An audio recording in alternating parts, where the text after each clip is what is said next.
Well, as Kim told you, I was wrong about the internet. I have been wrong once or twice about a few other things. It happens. And one of the things that I was wrong about, because I'm a born optimist, is the need for such institutions as Mezzo Cammin and special anthologies for women and special everything for people who have until now not been treated justly. I could not have been more wrong. In my innocence, I thought, oh, we've come so far. From here on in, the progress is inescapable. We have to just keep progressing, and pretty soon, maybe another decade or two, maybe while I'm still hanging around on the planet, there will be no further need for any such thing. Boy, was I wrong. So I am very grateful to Kim and to Mezzo Cammin for being more savvy and more realistic than many of us, and for reacting to the world as it is and not as it should be. Here is a poem called Confession. I'm in a confessional mode today. Confession. My hair is thinning. More each day clings to the brush, forsakes the head.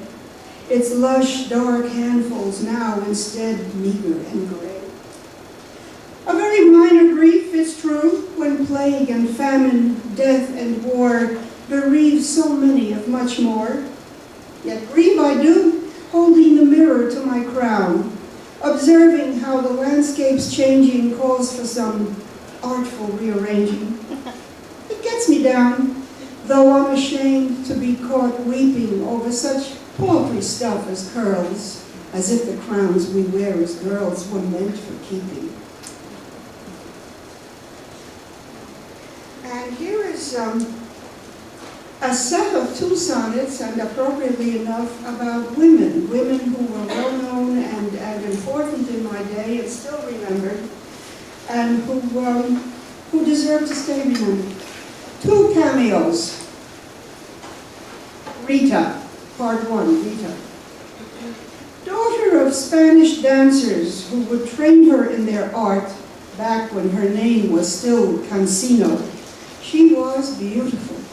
But then who wasn't in the movies? Entertain, that was the mission. And to fill the bill, you needed looks to please the businessmen who made the films. And talent. But again, beauty came first, and glamour that could thrill the glamour star at once, with the first scene.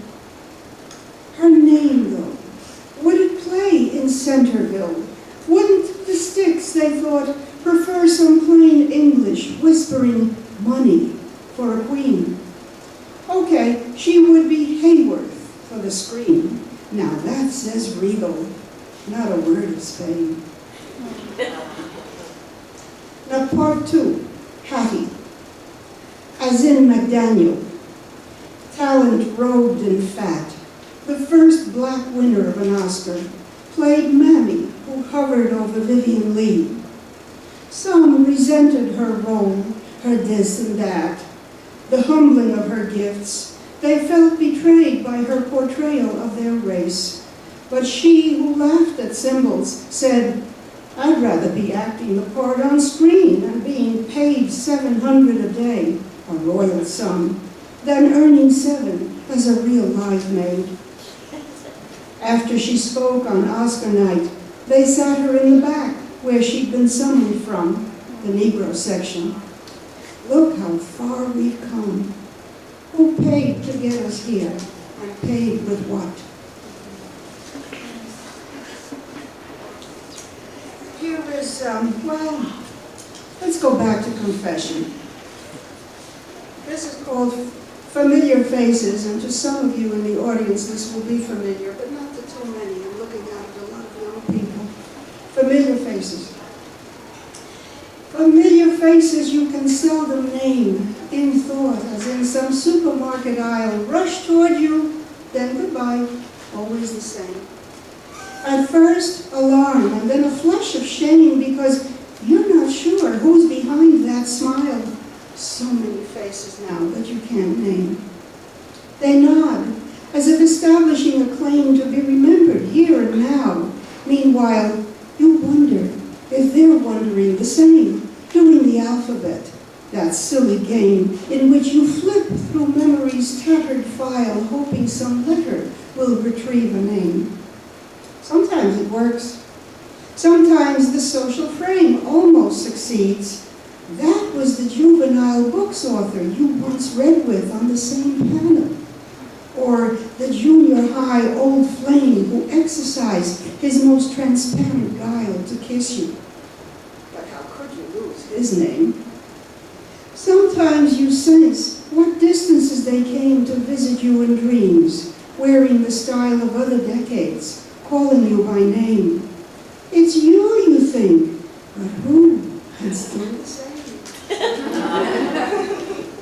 And I will close with Right. Right, R-I-T-E. The summer drownings have begun. The 7th, and it's only May, has turned this ordinary day for them into the final one. They look familiar on the screen. The would-be rescuer whose dive failed, and the family of 5 reduced to 4. The prankster teen who teased the tide, having been caught in strands of silky blue and bound to dwell on matters more profound.